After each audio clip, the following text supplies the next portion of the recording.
Hey guys, FX Mike Strain here of Fantasy Creations Effects. Just wanted to show you a little behind the scenes of the special effects for the movie Treehouse.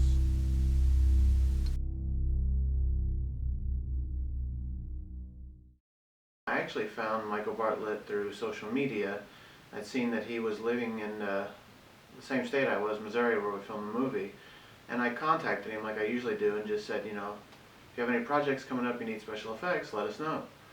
And he wrote me back and said that he was going to contact me in the next month or so because he was referred to me by a mutual friend of ours named Travis Stevens, a producer. He said that he needed effects and he was going to do a movie. Travis recommended me, said I was his go-to guy for special effects, so that's how I got connected with the project and of course got hired on to film.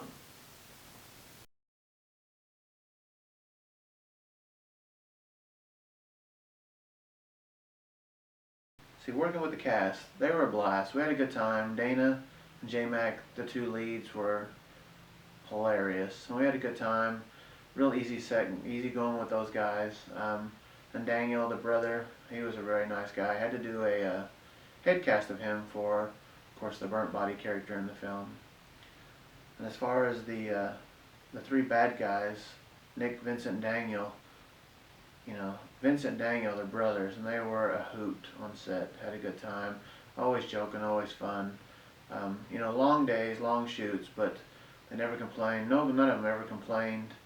Never, had a bad time because of the hours or the makeup or the effects, and it was a lot of fun. I had a lot of good memories with these guys. So.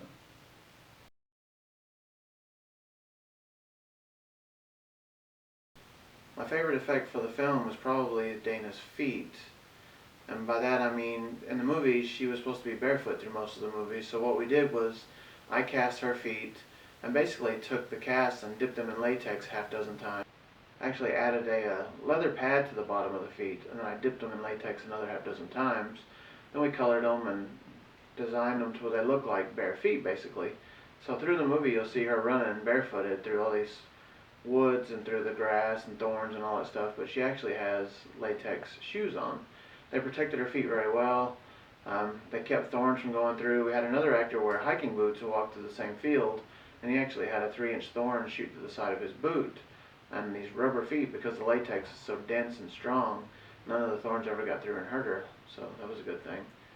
The only issue we had with the feet was they didn't hold heat in very well. And the first day we shot on set was, like I said, 17 degrees, so when Dana would shoot, she would come running back and her feet were freezing cold, so we had her stand on her ferny pad, and then myself and the wardrobe, Ryan Fitzpatrick, would put our hands inside of the ferny pad and put on her feet and warm her feet up in between takes, and that's how we protected and kept her feet warm, so I was pretty happy with those.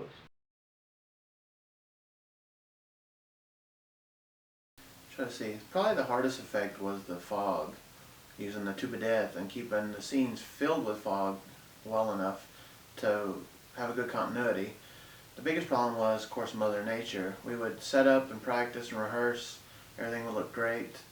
And then once they would call action, almost every time, the wind would change and the fog wouldn't even show up in the frame half the time.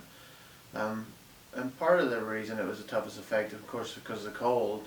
And then I was basically laying in ditches and laying on the bottom of hills with this tube of death, with the foggers and all this stuff below, and I couldn't hear, freezing cold, and pretty good long takes. As far as the crew for this film, we had a good time. There was a lot of folks from Atlanta, very nice people, but I think the most fun I had was working with the local crew and getting to meet a lot of new folks. Richard Michael, who was a locations person on the film, very knowledgeable, very helpful, very cool guy. Let's see, Ryan Fitzpatrick, he was wardrobe on the film, but he's more interested in doing props and building stuff, very talented. Capri Sanders, she was a PA and did craft services, that kind of stuff on the film, but I had a good time with her. Now she does a lot of stuff after on our projects and things we do. Then of course I got to work with my usual crew, which is my son Madison and my wife Lily, doing all the effects and things like that, and Brooke Thompson, hair and makeup, that kind of thing. So I think the most fun with the crew we had was, hanging out and shooting with everybody locally and, getting to know more people that live in the area and continue on with them. So it was fun.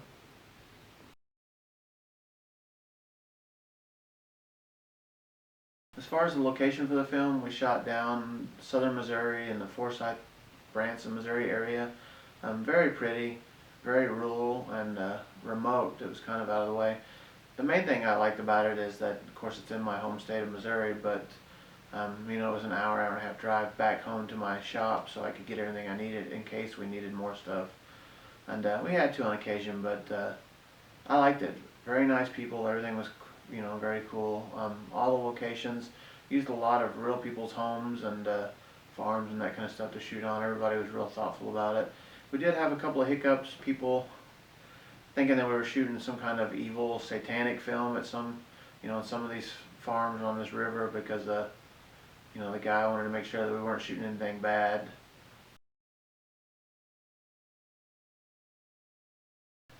Trying to think, funny story from the film. There were a few, but probably the funniest one, the one that people on the crew mostly remember and remind me of, is the day that we shot Crawford's death scene reveal, which was the burnt body here in the movie.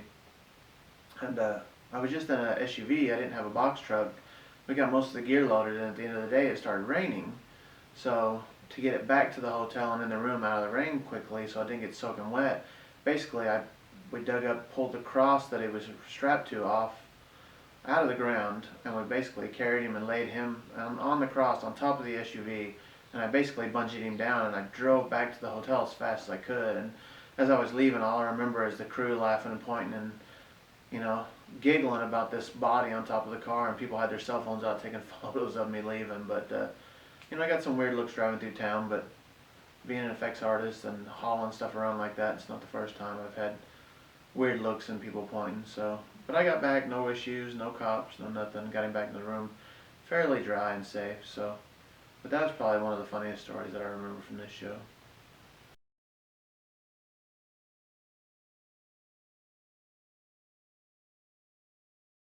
Just gonna give you guys a little shop tour so you can see what we do.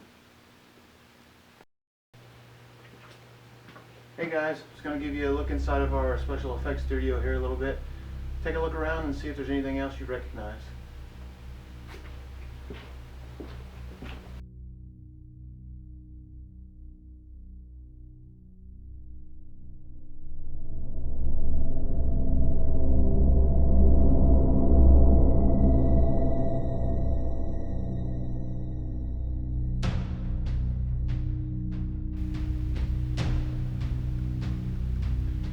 These are the gloves that we use for the form character, or the shape character that was at the sunset that Dana saw.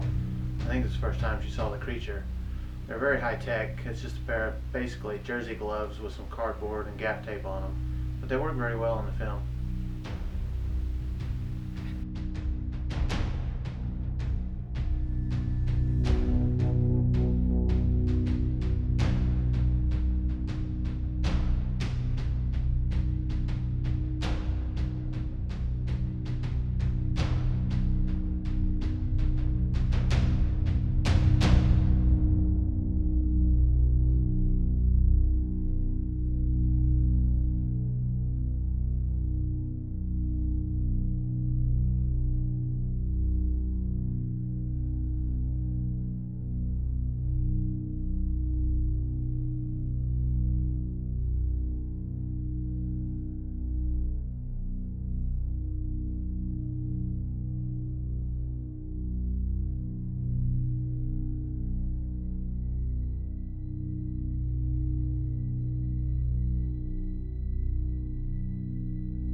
Thanks for watching.